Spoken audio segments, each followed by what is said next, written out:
Right, well, it's coming up to 5 o'clock in the morning here. I hope you're all awake. And we have actually a regular caller to the show who normally calls, a completely different time of the day. It's John from Basingstoke. Are you there, John? Hello, Mark. Yes, John here from Basingstoke. John Ashe with an E. Yes, I'm calling in at this special time. Don't like this new time for your show, but I'm so dedicated to your show that I'm going to phone in anyway. So I'm calling now from Basingstoke at Wetherspoons. You're calling up from Wetherspoons at what, 5 in the morning? Absolutely. Calling in from Wetherspoons. I'm enjoying it very much. They just served me a little bit more fish pie here. Right. Very good. Yeah. Well, look, they've gone up in the world. They normally serve with, all the foods on a plate. But now with this trial run they're having, they've served me with a special fish pie in a little dish, and I can add to my plate as I wish. It's going up market. Wow. This is a new trial, you see, for 24/7 Wetherspoons, which is why I'm trying it out. Crumbs. Okay. Well, I'd never heard of that. I thought that would make the news. Gosh, that's interesting. So, just to let you know, though, this isn't my regular slot. This is just a charity fundraiser. So I will be back to normal on Monday. Sorry, Mark. Yeah, I don't like the time of your new time of your show. No, I'm not going to be doing this all the time. No, it's just a one-off, John. Just a one-off. Oh, right. So this is my last chance to phone in. Oh, I'm so sorry to hear that. No. Still, a lovely fish pie, I have to say. Okay. So is it busy at Wetherspoons at this time of morning? I wouldn't have thought so. Surprisingly busy, because people are trying it out, you see. Don't tell you this is a trial run. Right. From the staff. Everybody seems quite wide awake. The staff seem wide awake. Okay. And, it's bustling. I mean, you can't really hear anything very much. People are bustling in a sort of rather quiet way. I was going to say, it seems very quiet. I would have thought you'd be having to speak up over the noise if it was busy. Well, as I say, I think people are reacting as if they were asleep, but they're being sort of physically active, but they're not being very mentally active. So there's not a lot of talking going on, but there's a lot of moving around, shuffling around the room. Okay. A bit odd, really, I suppose, but certainly a lot of action going on. Right. Well, okay. How far have you? Is there it's local to your home? Is it this particular branch of Wetherspoons? Yes, it's 4.3 miles away from where we live. Right. So it's quite convenient, and I usually meet Steve-O here. I haven't met him yet this morning. Not sure where he is. Perhaps he thought himself that he wouldn't try out this new thing that Wetherspoons is putting on. Well, perhaps he's asleep like most people. He may be, but I thought I'd come on an off chance, So, Steve-O... the idea of having a fish pie served up like this really did appeal to me, and it is very good, actually. I do recommend it a little bit more. So who's Steve-O? So a friend of yours from Basingstoke, is he, John? He's not actually, but Meaty Steve-O. No, he's from Preston. Right. So up the motorway a bit, and no, he's not a friend of mine exactly, but he's a contact, very important contact for me to do it with. Meaty Steve-O, you see, that's not his real name, is it? Stephen is his real name. Okay. Or Steve, right? Okay. Friends, but he's Meaty Steve-O because I pass on some of my pork pies to him. Oh, right. Ah, yes, you do have a sort of sideline in pork pies, don't you, John? Yes. Yeah, he's a sort of business contact. Well, bit of black market, but not exactly, not seriously black, Mark. Not really black, but sort of he's a grey market, sort of grey market person. Right. I mean, it's all legit as far as legitimate. You see, legit is sort of trade, sort of trade for legitimate. Yeah.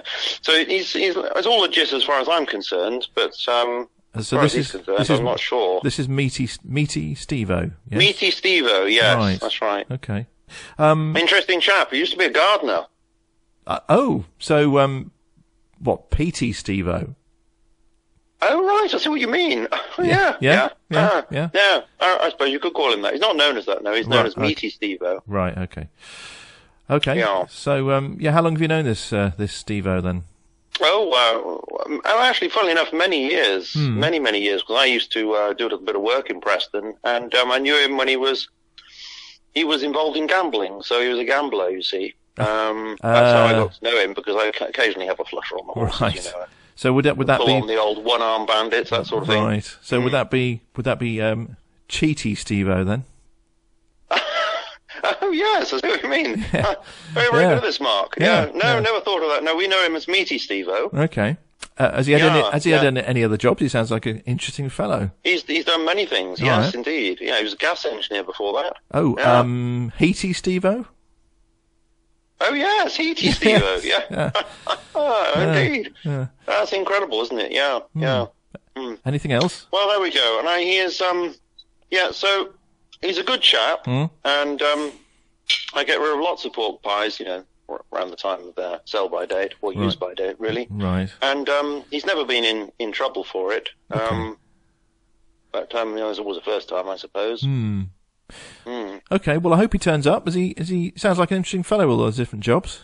Yeah, so that's right. He's done everything. I mean, he was, let me think. He used to have a confectionery stall in Ormskirk, actually, in the Lancashire area. Yes. So I guess you called him Sweetie Steve-O.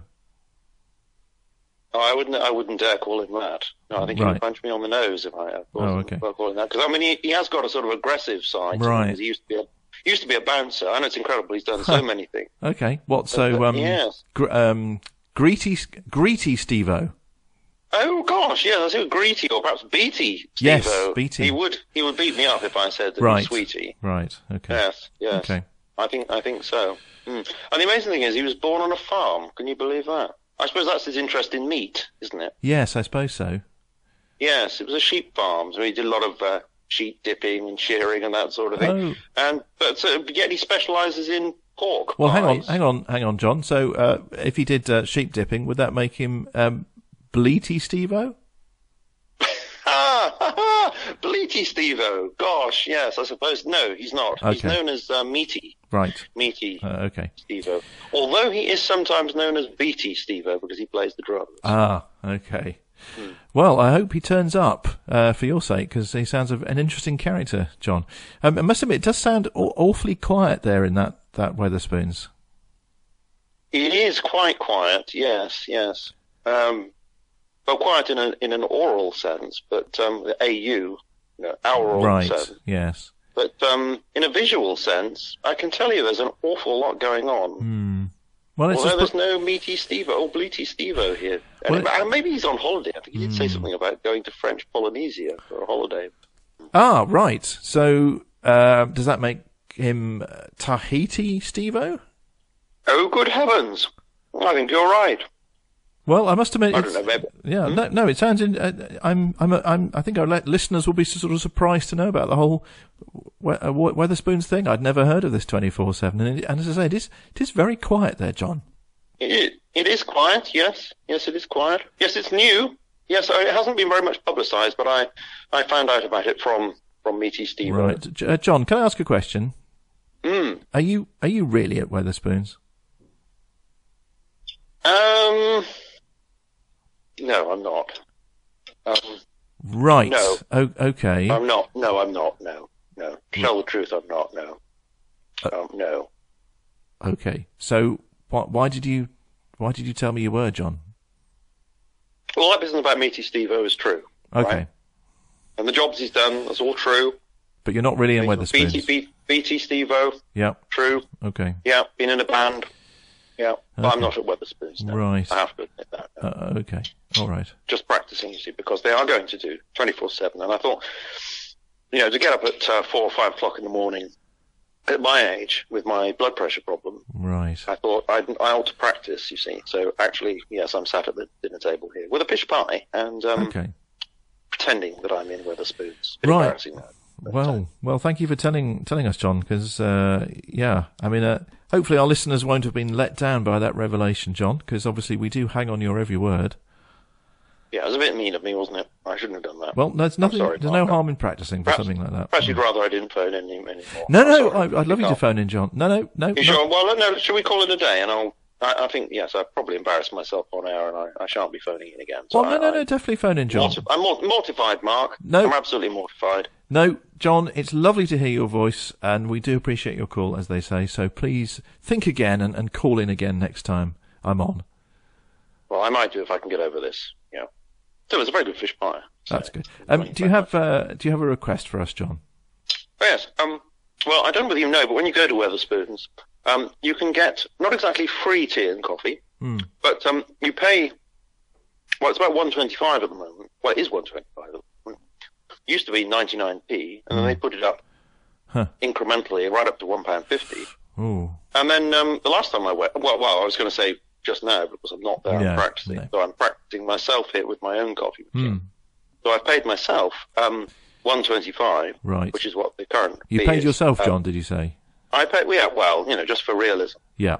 And so then what you do is you can have as much as you like. You see, you have a coffee. So you say you go up to the bar and say, "Coffee, please." $1.25, and you pay for that. Give you a mug. Yes. And then you go and get yourself a cup of coffee, so a mug of coffee. Yeah, no, I know how it works. And you go back as many times as you like. So obviously I try to make it pay, and so I'll go back for perhaps 2 or 3 coffees, but then the caffeine starts to kick in. Right. So maybe a tea, but then they do decaffeinate it as well, and then cocoa, and I end up with a milk. Right. Hot milk, of course. And so I can bring the price down per cup down to 25p quite easily. So I do recommend that. Yeah. Okay. And would that... Oh, so the record, yes. The record. Well, could I have... Is it tea and coffee or coffee and tea? Or is it Horlicks and tea? I can't remember. By Blur, yes, I think. Horlicks, Ovaltine, something like that. Do you know what, John? I know the one you mean, and we'll get that on the virtual turntable right now for you. Yep. Lovely. Marvellous, Mark. Okay. Marvellous. Okay. Well, look, it's lovely speaking to you, John, and thank you for coming clean, as it were, about where you were. Yes. Yes. But there's sorry about that. No, that's fine. Your secret is safe with me and the people listening at this ungodly hour. Well, it's very good of you, but I may not darken the doorstep of your microphone radio show again. Oh no, please do, John. Please do. It's always a pleasure to listen to you. Always a pleasure. I feel like it's a bit of a darkened doorstep and a closed door. I feel like your audience will be frowning upon me. No. Well, let's see if anybody's listening. Perhaps you'd care to sort of call in and let me know that you're that you'd like to listen to John again. That'd be nice. Okay, how about that, John? We'll leave it like that, and then we'll let our listeners text in and. Much appreciated. Yeah, no problem. I wouldn't want anybody to feel that all Quantities Affairs play tricks like this. Because I did tell you. I have told you if I used to be a Quantities Affair. You have mentioned it from time to time. Right. Yeah. So I wouldn't want people to get the wrong idea about that. No, of course not. All right, John. Well, look, I'll leave you to your fish pie, which sounds succulent. It's very nice, actually. Yes. I think I'll have a little bit more. Okay. Yes, very good. And good. Nice. Yes, it's lovely. What fish? They do make a very good. Well, actually, now I've had to admit that I'm not there. I just hope that their fish pie will be as good. Where did you get yours from, John? My wife. You got yours from your wife? I did. Okay. Well, look, lovely to speak to you, John. And call in again. Reconsider, and call in again. It'd be lovely to hear from you. Oh, that's very kind. Oh, I meant to say before you go, do you have a shout out for anyone for the song? Well, I normally have a shout out either for Molly or Maud, but there's no chance they'll be listening at this time of the morning. Okay. So forget that. Oh, okay. All right, John. Lovely to speak to you, and speak to you. I really hope again soon. Yes, indeed. So, bye, Mark, and thank you for your understanding. No problem, John. And a happy good morning to you too. Yes, indeed, and to you, Mark. Yes, right, yes. Darren's Valley's radio station.